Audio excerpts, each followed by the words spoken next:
Ang sulok ng langit. Trabaho po kasi ng papa namin, bodydyaryo lang po. And hinahiya namin yung papa namin. Mga classmate po namin, tinatanong, ba't yung papa nyo nagpupulot ng bote? Ganun.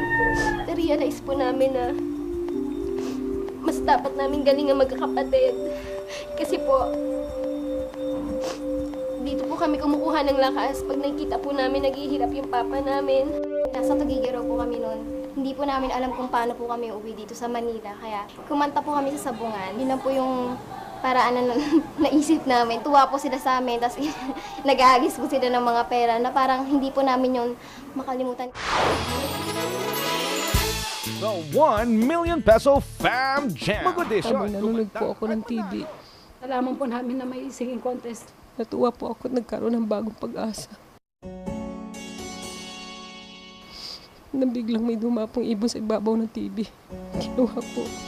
Yun na siguro yung tamang pangitain. Lumapit na naman ako sa isang kaibigan ko. Sabi ko, anak, ang pamasahe para lang makarating kami sa Maynila. Kaya nung nagpunta pa kami sa audition, hindi po kami nag-almusal. Hindi kami nanangalian.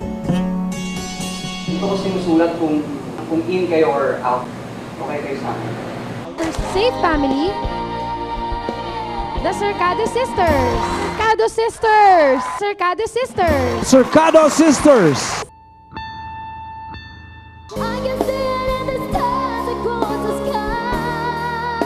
Family that moves on is the Marquez family, siblings.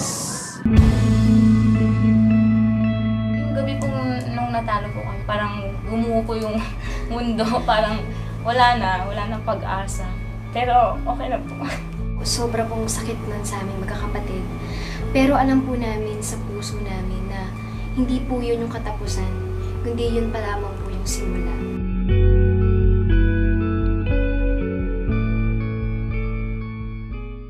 Lumaban po kami sa World Championships of Performing Arts sa Hollywood at nirepresent po ang bansang Pilipinas. And tonight on SARS, Jake Morales gives us more proof that Filipinos are indeed among the world's best when it comes to music. The Cercado Sisters and the group The Siblings have proven once more the Filipinos' exceptional talent in music.